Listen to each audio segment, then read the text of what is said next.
February 15, 1945. Okinawa. The day's first light barely pierced the heavy smoke rolling over the island's jagged ridges. Gunfire shattered the uneasy calm, while artillery thundered, shaking the earth as thousands fought for every inch of territory. Amid exploding shells and the disorienting fog of war, a lesser-known story unfolded. Not of destruction, but of unexpected humanity. Japanese civilians, hardened by years of war and hardship, gazed in disbelief as American soldiers did something unimaginable, sharing spam and rice, simple food offered across enemy lines.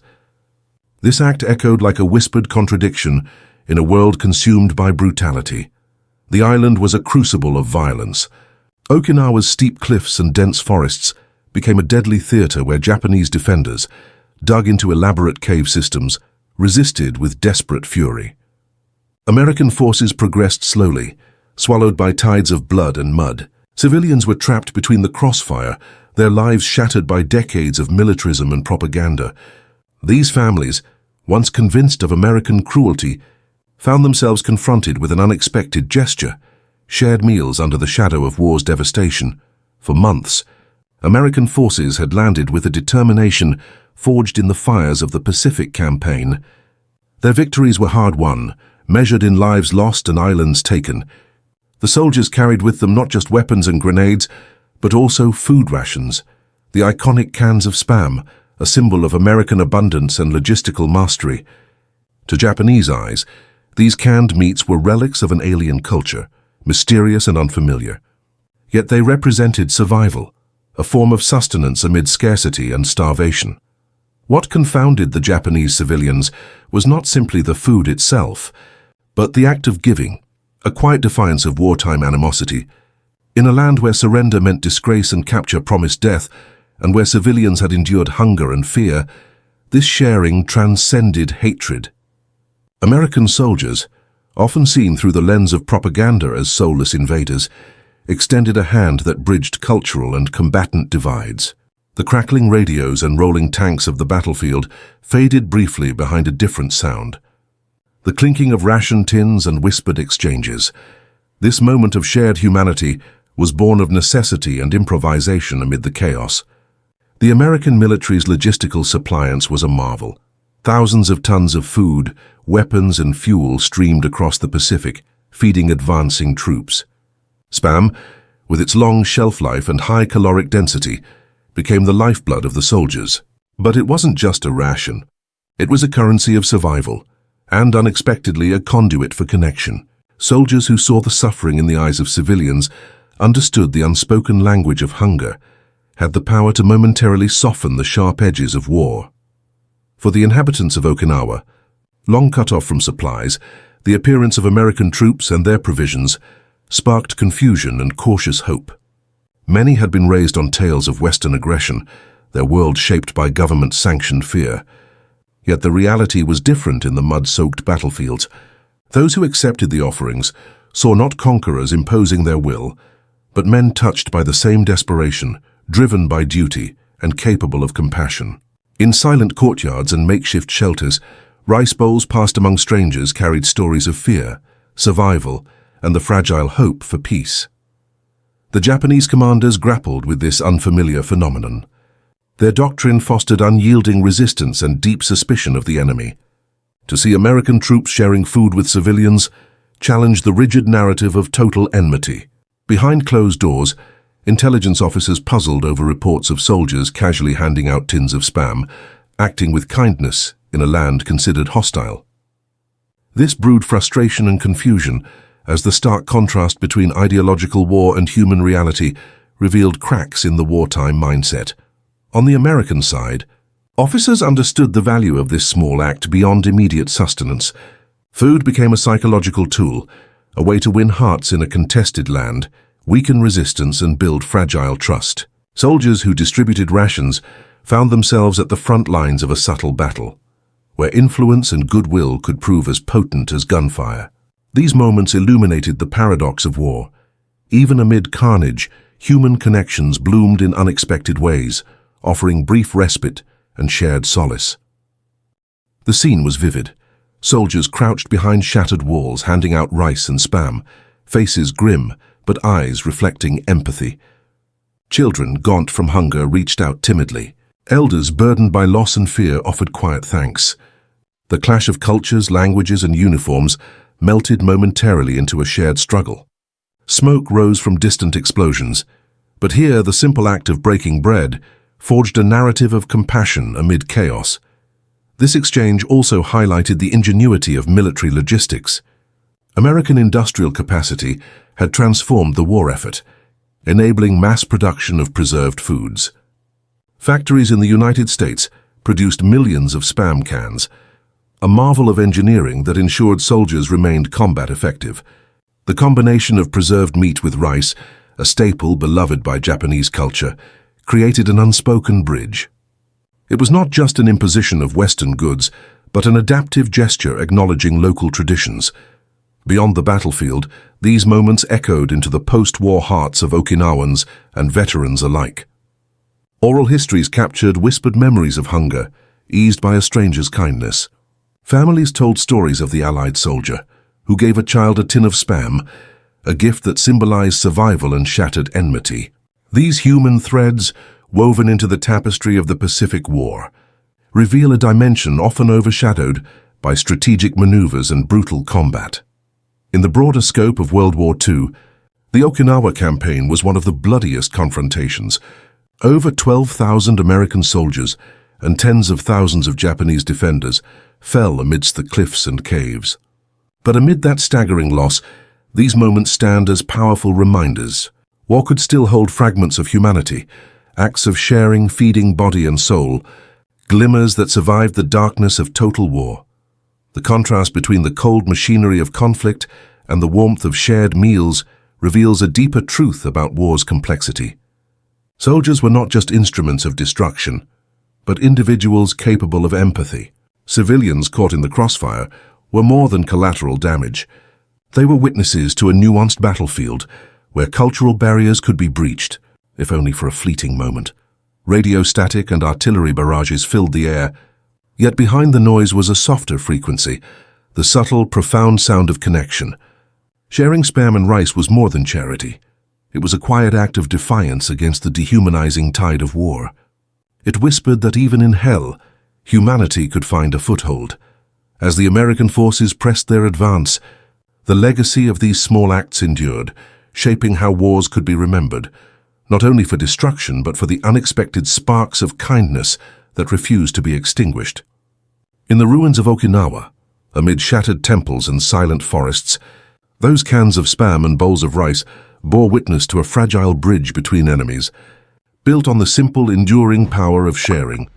By 1945, the Pacific War had grown into a grim saga of island hopping and relentless attrition. Okinawa was the last formidable barrier before the Japanese home islands, a battlefield that promised horrors even more savage than those already endured by Allied forces. The campaign was a crucible of manpower and strategy, stretching men and machines to their breaking point. For the United States, victory meant the final step to ending a war fueled by fanaticism and desperation. For Japan, it was a fight for survival, where every rock and cave became a weapon, and every civilian a prisoner of circumstance. The island's geography was as unforgiving as the combatants who clashed on its ground. Steep trails snaked through dense jungle, jagged ridges concealed machine gun nests, and an intricate labyrinth of caves shielded the defenders from bombardment. American commanders faced the brutal reality that traditional warfare tactics could falter here. The Japanese had learned from their bitter losses in Guadalcanal and Iwo Jima. They rejected open confrontation in favor of defense in depth, turning Okinawa into a fortress where death lurked behind every rock. At the strategic level, the battle was shaped by doctrine and desperation. The Japanese military leadership had discarded the principles of maneuver warfare, embracing instead what would become a protracted war of attrition. They viewed the battle as a way to inflict maximum casualties on the enemy, hoping to deter an invasion of the home islands. The soldiers of the Imperial Army were trained to fight to the last bullet, and civilians were often encouraged or forced into participation or concealment. This created a complex battlefield where combatants were intertwined with non-combatants, complicating both strategy and morality. On the American side, The vast logistical machine was in full force, yet the conditions stretched capabilities. Commanders grappled with supply lines stretched over countless miles of ocean and hostile terrain. The success of previous campaigns depended not only on firepower, but on the delicate orchestration of resources: food, ammunition, medical supplies. The infamous spam and rice that would later become symbolic of a moment of shared humanity were products of this logistical miracle, an industrial war economy honed to sustain tens of thousands of troops far from home. The cultural chasm between Japanese civilians and American soldiers was vast. Decades of propaganda and entrenched ideologies had painted the enemy in stark antagonistic terms. To many Japanese civilians, the American soldiers were not just foreign invaders, but embodiments of an existential threat. Survival often meant surrendering pride alongside possessions, and the veil of mistrust was thick.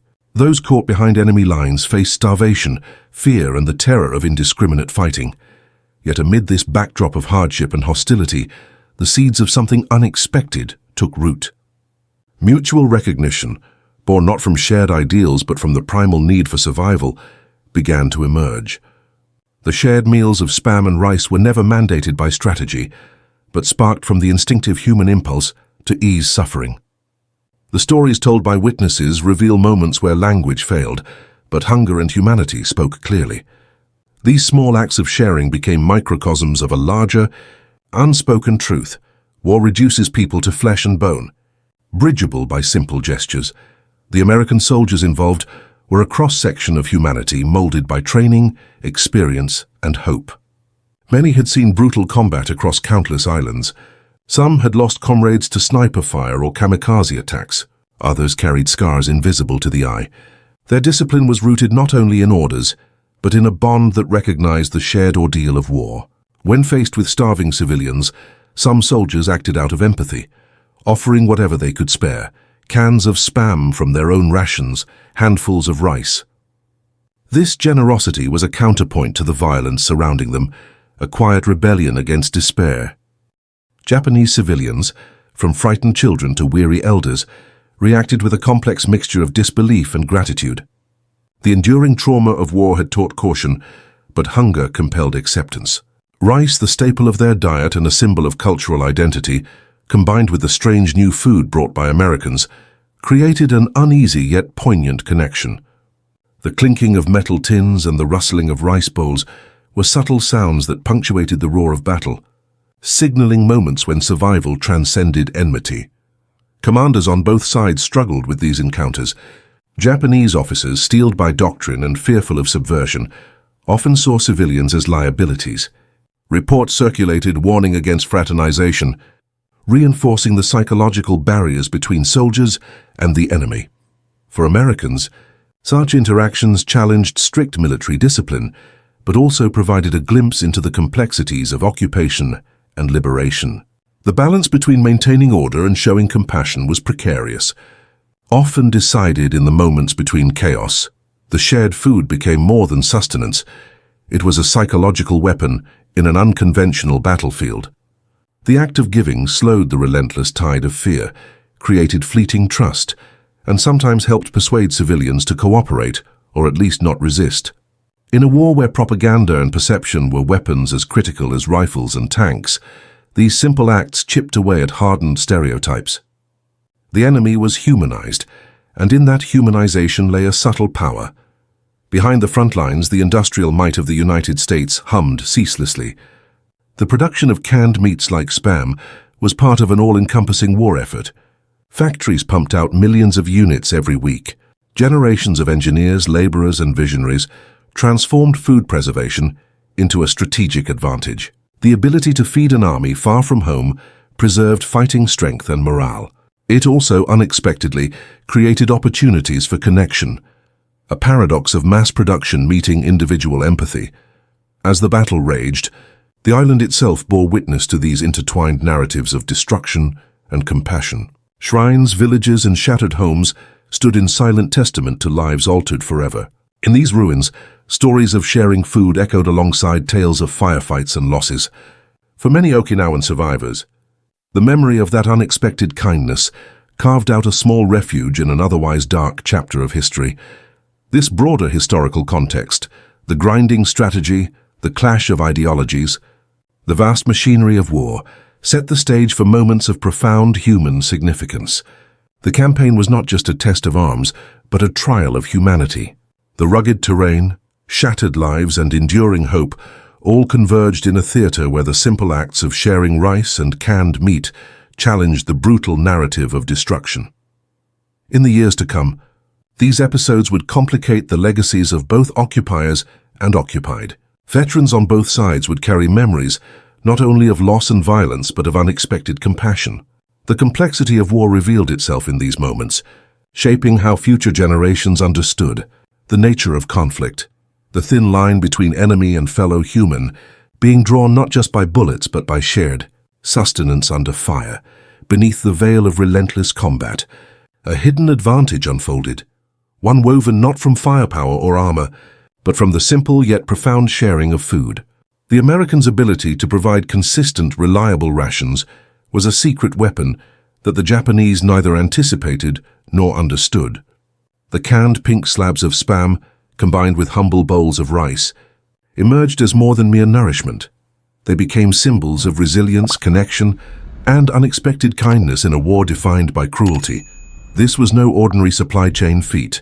While the Japanese civilians battled starvation, cut off by blockade and bombardment, American forces boasted a logistical system capable of delivering millions of rations daily across thousands of miles. These were not just meals. They were carefully engineered lifelines that kept soldiers fighting, and in this case, bridged cultural divides. The Japanese, for whom food was woven into the fabric of tradition and honor, viewed the sharing of preserved American pork as both baffling and miraculous. For the Japanese civilians, steeped in a culture that prized self-reliance and pride, the acceptance of foreign industrially packaged food was startling. It challenged deeply ingrained values of purity and nationalism. Yet faced with hunger gnawing at children's cheeks and elders weakened by months of scarcity, the simple act of receiving Spam and rice transcended ideology. The tins became reluctant emissaries of empathy, opening a dialogue of survival where words failed. American commanders quickly recognized the tactical and psychological weight of this hidden advantage. Supplies half a world away ensured their soldiers were fed, but the ripple effects reached further. When soldiers shared rations with civilians, it sowed seeds of trust and hope in shattered communities. This was a quiet form of psychological warfare, undermining Japanese propaganda that painted the Americans as merciless foes. Instead, these interactions revealed a nuanced truth. Even amid destruction, compassion could survive. Contrast this with the Japanese logistical nightmare. Allied blockades, bombings, and the destruction wrought on supply lines strangled food availability. Military provisions prioritized soldiers, often leaving civilians to fend for themselves. As rations dwindled, desperation grew. In this grim context, the American ability to feed not just troops but civilians became a glaring disparity, a source of shock and disbelief to the local population and Japanese leadership alike. German generals in Europe had often lamented shortages and coordination failures. In the Pacific, the Japanese faced even more severe logistical constraints. The Americans, with their industrial might, turned supply chains into unbroken arteries. Ports swarmed with activity. Railroad cars, trucks, and ships crisscrossed vast distances, delivering palleted goods packed with precision. The ubiquitous Spam can, designed for long shelf life and easy transport, was a symbol of this mastery. The Japanese military's failure to match this logistical efficiency aggravated morale problems and weakened their strategic position.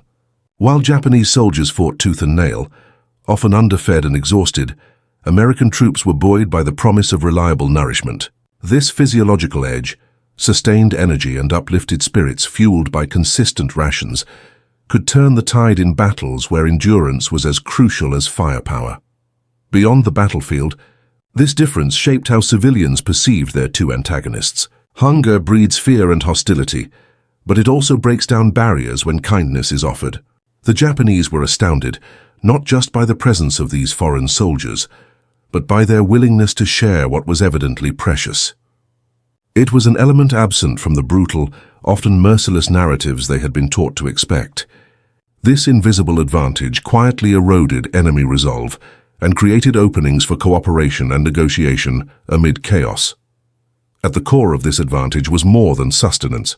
It was about the technological and industrial innovation behind it. The mass production of preserved foods like Spam relied on advancements in canning, refrigeration, and distribution, a marvel of wartime innovation.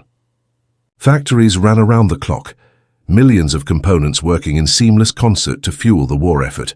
Engineers and assemblers crafted food not just to feed, but to endure long voyages through hostile seas and tropical heat, ensuring troops could sustain themselves under any conditions.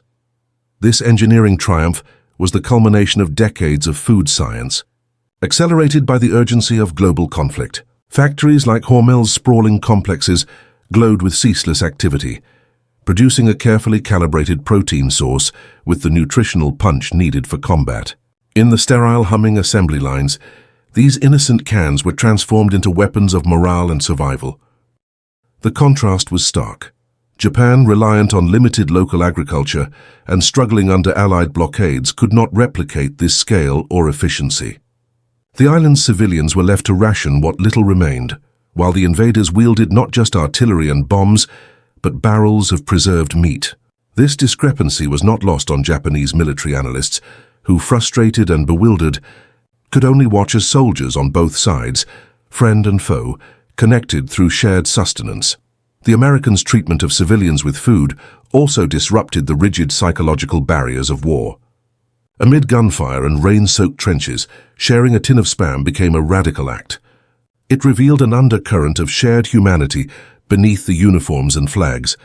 Soldiers, trained for killing, found in these moments a reprieve, a fragile peace offered through generosity.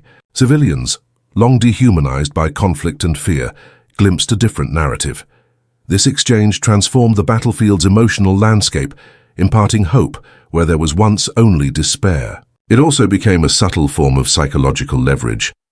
Japanese soldiers, confused by civilian cooperation or neutrality, faced a new kind of warfare, one not fought solely with bullets, but with trust and shared meals. The hidden advantage of food blurred enemy lines, eroding the absolutes of war. Far from the front, the factories and supply depots bore a silent witness to this unseen campaign. The engineers who designed canning machines, the workers who filled millions of Spam tins, and the logisticians planning convoy routes were all unwitting participants in this emotional battlefield. Their work forged a lifeline that nourished soldiers and bridged enemy divides, an industrial marvel with profound human consequences. In many ways, the underestimated power of sharing food on Okinawa was a harbinger of modern warfare's evolving character.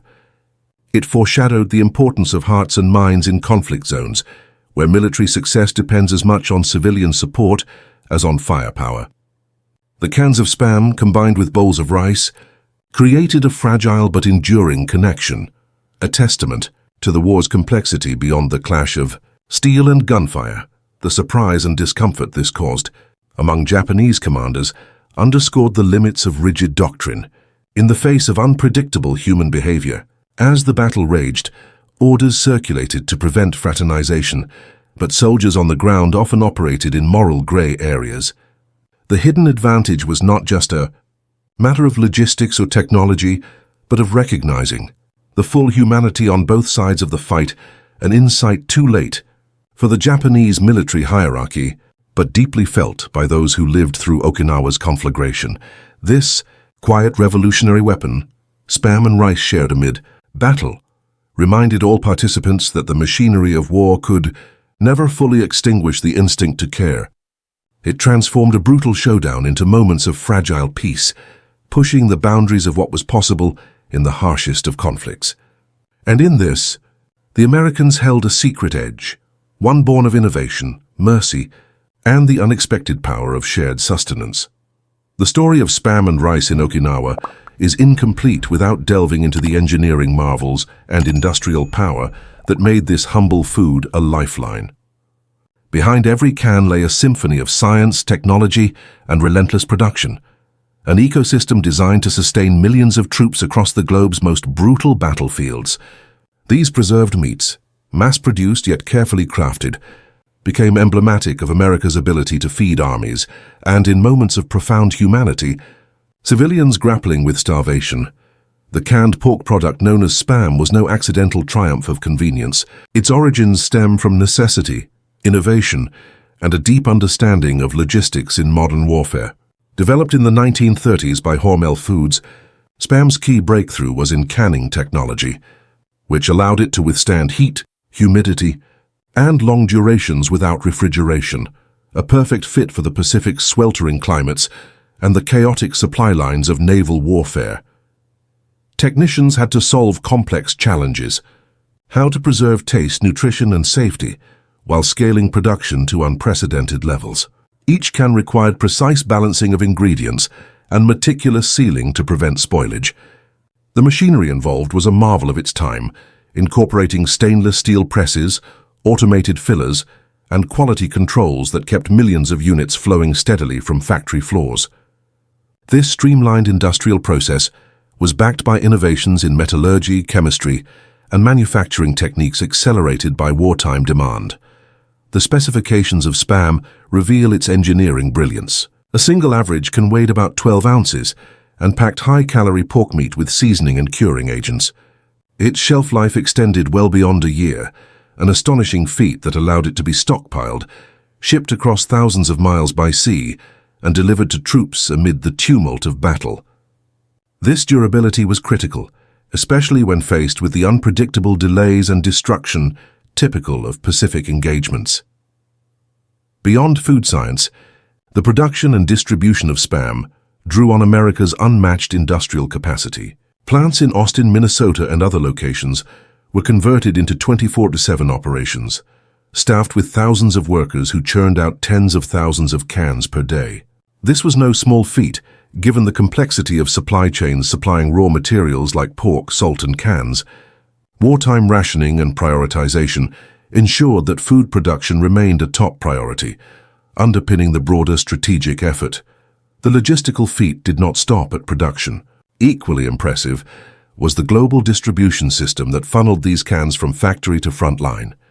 A vast network of ships, trucks, trains, and depots worked in harmony to deliver rations precisely where they were needed. The Pacific Theater's unique challenges, vast distances, hostile seas, unpredictable weather, made this a symphony of coordination. Convoys navigated mined waters, avoiding enemy attacks to sustain the flow of supplies. Inside the military kitchens and field units, Spam became a cornerstone of daily life. It was versatile, easy to prepare, and a reliable energy source.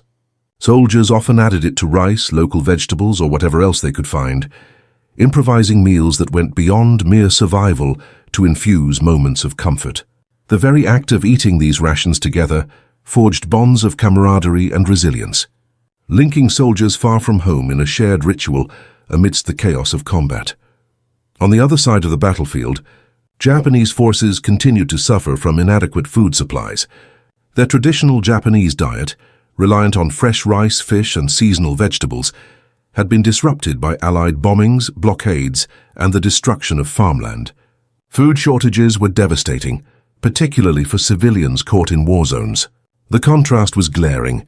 Where Americans enjoyed the benefits of modern mass production and transport, Japanese families scrambled for meager harvests or foraged wild plants. This disparity extended to military logistics as well. Japan's industry, strained by resource shortages and continuous bombing, struggled to sustain its armies. The scale and complexity of American industrial output were simply unmatched. The reliance on preserved canned products like Spam was an advantage the Japanese could neither replicate nor counter directly. This contributed directly to the dwindling strength and morale of both soldiers and civilians sharing the same fate. Furthermore, the intricate dance of technology and production had its unsung heroes in engineers, factory workers, and logisticians. Their contributions, often overlooked in the grand narratives of war, turned food into a strategic asset. They ensured that every can left the plant with consistent quality and reached the front lines under harsh conditions. This behind-the-scenes war effort proved as decisive as any battle fought on Okinawa's rocky slopes and muddy trenches. The shared rice, Two was critical, not just as cultural sustenance but as a complementary symbol. Rice was cultivated on Okinawa and held sacred in Japanese society, its simplicity and ubiquity reflecting traditions rooted in centuries. By combining American Spam with traditional rice, soldiers effectively bridged a cultural divide, creating meals that resonated beyond mere nutrition. This synthesis carried symbolic weight. It acknowledged local customs while delivering crucial calories, transforming a foreign ration into a shared experience. The distribution of food within the army was itself a carefully choreographed operation. Military cooks and supply officers managed inventories in the field, balancing ration scales with operational demands. Innovations in packaging ensured that even in jungle swamps or shattered urban districts, food remained edible and protected from contamination. Soldiers adapted their eating habits accordingly, sometimes substituting fresh meat with Spam when hunters or farmers were unavailable. These technical marvels were shining examples of the larger American war machine, an ecosystem where engineering advanced hand in hand with strategy and human will. This integration of technology with life and death necessity created a battlefield dynamic where food became a form of weaponry, tipping scales not just in combat performance, but in psychological endurance. The intersection of cultural adaptation, technological innovation, and industrial power defined the hidden advantage of food in the Pacific. From factory floors humming with machinery to muddy front lines where hands passed out tins alongside rice bowls, this story illustrates how war was fought not only with guns, but with ingenuity and unexpected compassion. The seemingly mundane Spam can was transformed into a device of survival and connection, a tangible representation of victory's multifaceted nature. Through this lens, Okinawa was more than a deadly battleground. It was a stage where the intersection of culture, technology, and human empathy played out vividly. The legacy of these preserved rations endures as a testament not just to American ingenuity, but to the complex human tapestry underlying every conflict. September 18, 1945, Okinawa. The final assault had ended weeks earlier, but the echoes of battle still reverberated among the shattered hills and ruined villages. Among the wreckage, an incident emerged from the chaos that encapsulated the profound contradictions of war. American troops, weary yet vigilant, moved through a battered village where survivors, men, women and children, pinned down by hunger and fear, encountered soldiers offering tins of Spam alongside bowls of steaming rice. This was not a scene of conquest, but one of reluctant reprieve, a moment that would come to symbolize the unlikely bridge forged between enemies. The battle for Okinawa was brutal, marked by massive casualties on both sides. Over 77,000 American soldiers were wounded or killed. Estimates of Japanese fatalities ranged upward of 100,000, including tens of thousands of civilians. The fighting was fought house to house, cave to cave, inch by bloody inch. Tanks overturned, artillery shells shredded forests, and the air was thick with smoke, dust, and the anguished cries of the dying. In this inferno, hope seemed scarce, yet in the shadow of destruction, the simple act of sharing food carved out a rare space of humanity. At the heart of these encounters were soldiers from diverse backgrounds, their faces etched with exhaustion and resolve. They were not mere automatons of war, but individuals caught in the immense machinery of conflict, grappling with fear and duty. Some bore memories of Guadalcanal and Saipan, where scarcity and hardship had already tested their limits. Now on Okinawa, they faced starving civilians, once enemies forced by circumstance into victimhood. Offering Spam and rice was no simple gesture. It was an act of courage that transcended the battlefield's violence. Tactical necessity often demanded that soldiers maintain distance from civilians, wary of spies and sabotage. Yet many chose to defy these orders, extending food to those hollow-eyed with hunger. In some cases, this act eased tensions, facilitating cooperation or at least a fragile truce in pockets of the devastated island.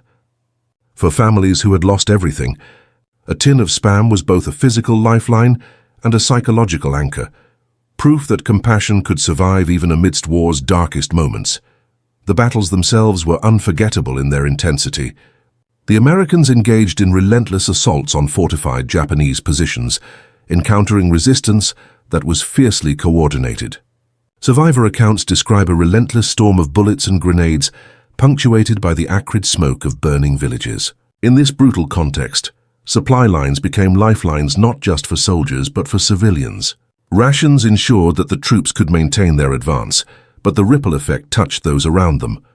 Ultra-modern communications played their part too. Field radios crackled with orders for combat and supply, while medics coordinated aid for wounded soldiers and civilians alike. These connections allowed for rapid response, but also facilitated the distribution of essential supplies. Soldiers using personal initiative took advantage of these channels to procure extra rations for needy families, spreading hope just as effectively as military signals cut through battlefield chaos. From the Japanese perspective, these acts of shared food were unexpected disruptions to a rigid wartime narrative. Propaganda depicted Americans as ruthless invaders, and civilians were indoctrinated to fear and resist.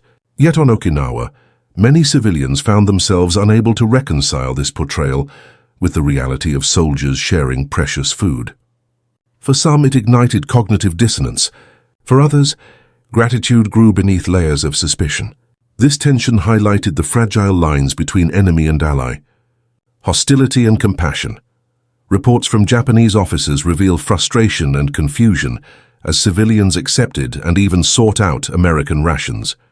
Field reports noted unexplained shifts in civilian behavior, including reduced hostility and increased cooperation. These anomalies sowed doubt among commanders who expected total resistance. The shared meals blurred the sharp boundaries of wartime identities and exposed vulnerabilities in psychological warfare. The physical logistics of distributing food during and after this phase of fighting were staggering. Motor transport crews navigated treacherous roads, riddled with debris and ambush points to deliver supplies. Forward units often had to stockpile rations in makeshift depots under constant threat of attack. Despite these dangers, many soldiers took it upon themselves to ration extra food to civilians, creating informal networks of aid that defied military protocols but saved lives. Locals recounted stories of soldiers patiently teaching them how to prepare spam, frying slices over makeshift stoves or mixing it with rice to create sustaining meals. These moments formed unexpected bonds. In the hush between battles, soldiers and civilians shared gestures of care, exchanges that transcended language through the universal dialect of food. These small rituals contrasted starkly with the background symphony of war, the crackle of gunfire, distant explosions, and the groan of wounded men. The psychological impact of this sharing extended far beyond immediate survival. For soldiers, the act of giving softened their wartime image, reminding them of their own humanity in the face of relentless violence. Many found solace in these small acts, a balm for the horrors witnessed daily. For civilians, it rekindled hope and sowed seeds of reconciliation in the war's aftermath, drawing the beginnings of a fragile post-war connection. Between Okinawans and the occupying forces, the battle reports compiled after Okinawa revealed these interactions as anomalies initially, dismissed or suppressed in official documents.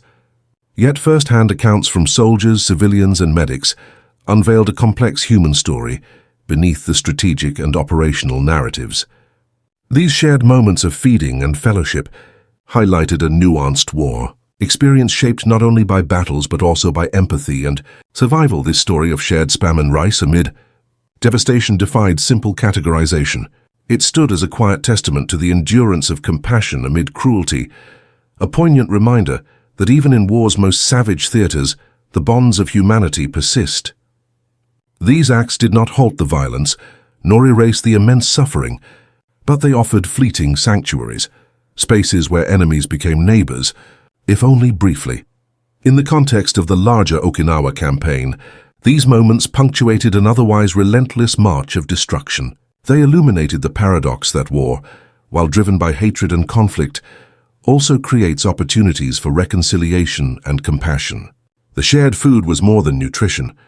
It was a beacon amid darkness, a powerful symbol that crosses cultural divides and holds lessons about the fragile nature of war and peace. As the sun set over Okinawa's battered landscape, the quiet stories of spam and rice endured. They became part of the island's memory, whispered through generations. These small acts of kindness intertwined with massive sacrifices, shaping how the war was remembered and understood. In the ashes of war, they offered a glimpse of hope, a lesson in humanity that resonates far beyond the battlefield. The strategic and psychological effects of sharing food in wartime extend far beyond the immediate relief of hunger. On Okinawa, the act of American soldiers distributing spam and rice to Japanese civilians redefined the dynamics of occupation, resistance, and human connection. This humble exchange carried ripples that influenced both tactical outcomes and the emotional resilience of combatants and non-combatants alike. From a strategic standpoint, the provision of food created a subtle but powerful shift in the psychological battlefield. Japanese civilians, often trapped inside a fog of propaganda and desperation, began to view the American soldiers less as faceless enemies and more as individuals capable of empathy. This shift undermined the rigid divide established by years of indoctrination and warfare. Civilians who once clung to fear and hostility found relief in shared meals, gradually fostering a fragile trust that softened the edges of conflict. Military leaders on the American side understood this impact. Soldiers distributing rations were not merely feeding bodies, they were feeding hope and collaboration. These actions often eased tensions in contested villages, reducing guerrilla attacks and sabotage that had plagued the occupation. By engaging in this non-combat form of influence, troops could stabilize areas more effectively, allowing commanders to focus resources on advancing fronts. This psychological advantage proved crucial in a battle where civilian cooperation meant fewer casualties and smoother supply routes. Contrastingly, Japanese military doctrine had emphasized total resistance and minimal surrender, viewing civilians under their authority both as assets and liabilities. The acceptance of aid from American forces caused confusion and frustration among Japanese officers, who saw the erosion of civilian morale and rising willingness to cooperate with occupiers as a critical threat. Intercepts and intelligence briefings indicated concern over the unpredictable effects of these humanitarian exchanges, which were perceived as undermining the official war effort. On a personal level, the psychological toll on Japanese soldiers was immense. Trapped between orders to fight to the death and witnessing civilians accept food from the enemy, many experienced profound cognitive dissonance. For some, the dichotomy between duty and compassion created inner conflict, eroding fighting spirit and contributing to the disintegration of cohesion in the later stages of battle. Letters and diaries recovered post-war recount moments of despair and bewilderment when the clarity of enemy blurred into a shared human experience. American soldiers, on the other hand, found emotional sustenance in these interactions. Offering food amid devastation was a lifeline not only for recipients, but also for the givers, providing a means to assert their own humanity in a world torn by violence. The exhaustion and trauma of relentless combat were eased by acts of kindness, however small. These moments created bonds that transcended language and culture, infiltrating the mental armor soldiers wore to survive the battlefield. The psychological impact extended beyond the combatants to post-war legacies. Veterans carrying memories of these interactions often spoke of the profound humanity experienced amid war's horror. For Okinawan civilians, recollections of received food became stories of survival and resilience, woven into cultural memory as symbols of hope. These narratives challenged simplistic accounts of victory and defeat, highlighting complexity in a conflict frequently reduced to black and white portrayals. At a broader level, the strategic advantage of sustained food supply and psychological outreach foreshadowed modern concepts of hearts and minds warfare. Control over civilian populations and the mitigation of insurgency increasingly relied not on firepower alone, but on building trust through material and emotional support. The experiences gleaned from Okinawa influenced later Cold War engagements, where military planners emphasized civil affairs and humanitarian aid as essential components of strategy. The dual nature of this advantage, both tangible nourishment and intangible psychological influence, reinforced America's overall dominance in the Pacific theater. Where Japanese forces struggled with shortages and isolation, Allied troops fought bolstered by robust logistics and effective civilian engagement. This combination rendered Japanese resistance not only physically weaker, but emotionally fragmented. In the war's final analysis, the strategic deployment of food as a tool of psychological warfare highlighted the evolution of conflict from pure combat to multidimensional engagement. The ability to maintain troop strength while undermining enemy morale through acts of compassion added layers to military doctrine and practice. It revealed an understanding that victory required winning over bodies and minds alike. The psychological isolation experienced by Japanese forces in Okinawa, contrasted with the connectedness fostered among American troops and civilians, demonstrated the profound human dimensions of warfare. Communication lines crackled with orders and intelligence, but it was the quiet exchange of food that bridged the deep divides. This connection pierced through the fog of battle, not through bullets or bombs, but through hope given in the form of a can and a bowl. For the countless individuals caught in the throes of this brutal conflict, the sharing of spam and rice represented more than sustenance. It was a beacon signaling that even in the direst darkness, empathy could silently prevail. It reshaped perceptions, influenced morale, and became a vital thread in the fabric of Okinawa's bloody tapestry. Ultimately, this strategic and psychological dimension of the battle for Okinawa left an indelible mark on the conduct and comprehension of modern warfare. It underscored the power of integration, of technology, logistics, and the enduring human spirit to shape outcomes and redefine what it means to win in war.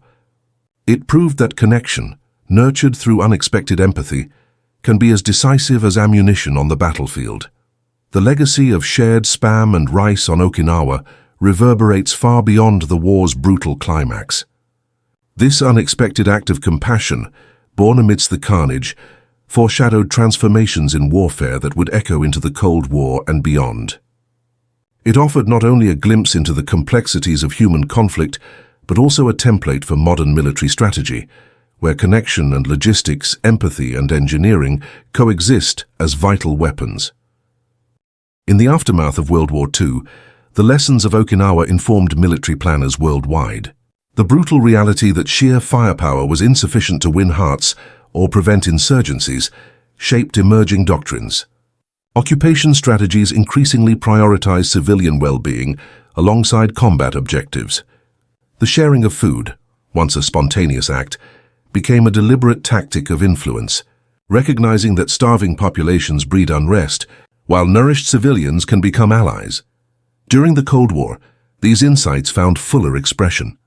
American forces in Korea, Vietnam, and elsewhere invested heavily in civil affairs, building schools, hospitals, and food programs to counter insurgent influence. The idea that winning a war depended as much on bonds forged with local populations as on tactical victories traced directly to experiences like those on Okinawa, where tiny tins of spam once bridged cultures in hostile terrain. Technological evolutions also emerged from these logistical triumphs. The ability to quickly produce, preserve, and distribute food to troops scattered across the globe became a core competency of military readiness. Advances in packaging, refrigeration, and supply chain management ensured that forward-deployed units remained sustained, adaptable, and capable of prolonged engagements. These capabilities, developed under the intense pressures of World War II, became cornerstones of modern expeditionary warfare. The shared meals on Okinawa stand as symbolic precursors to the network-centric warfare of the 21st century. Just as Americans once bridged gaps in humanity through food, today's militaries seek to bridge distances through integrated communication and logistics networks. The core lesson remains unchanged. The success of any operation depends on connection between soldiers, commanders, civilians, and resources. The war machine's beat pulses through radios, satellites, and supply lines, underscoring the fusion of technology and humanity.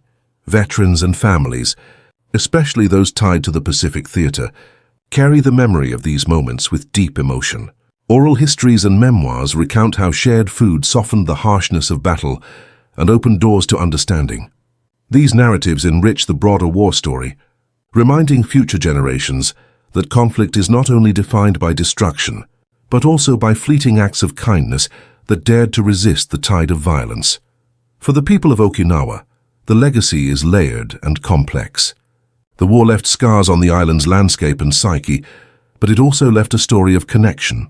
The cans of Spam and bowls of rice symbolize survival amid annihilation, a quiet bond between strangers, forged in the crucible of combat. Today, these stories are preserved in museums, memorials, and the collective memory, a testament to resilience and the enduring capacity for empathy. Military historians and technologists alike study these events for insights into how innovation, logistics, and human factors combine to shape warfare's outcomes. The engineering feats behind food preservation and distribution highlight how industrial might translates into operational advantage. The psychological effects of sharing fuel and understanding of the complex interplay between strategy and compassion in total war. Field Marshal Wilhelm Keitel's post-war assertion, "We built better tanks, but you built tanks that worked together," finds a parallel in the story of Okinawa's shared meals. It was not merely equipment alone that triumphed, but the systems of connection, supplies, communications, psychological engagement, that wove together disparate elements into a cohesive fighting force capable of sustaining itself and, unexpectedly, offering kindness to those it fought. In the final analysis, the story of American soldiers sharing Spam and rice with Japanese civilians offers a powerful lesson. Modern war is won not just by firepower or armor, but by the capacity to connect, to feed bodies, touch hearts, and adapt with ingenuity. Amid the brutal calculus of conflict, humanity's most enduring weapon remains the bridge built from empathy and shared experience. This lesson endures in every modern battlefield, reminding us that even when chaos reigns and smoke clouds the horizon, connection outweighs destruction, nourishment defeats starvation, and compassion pierces through the fog of war.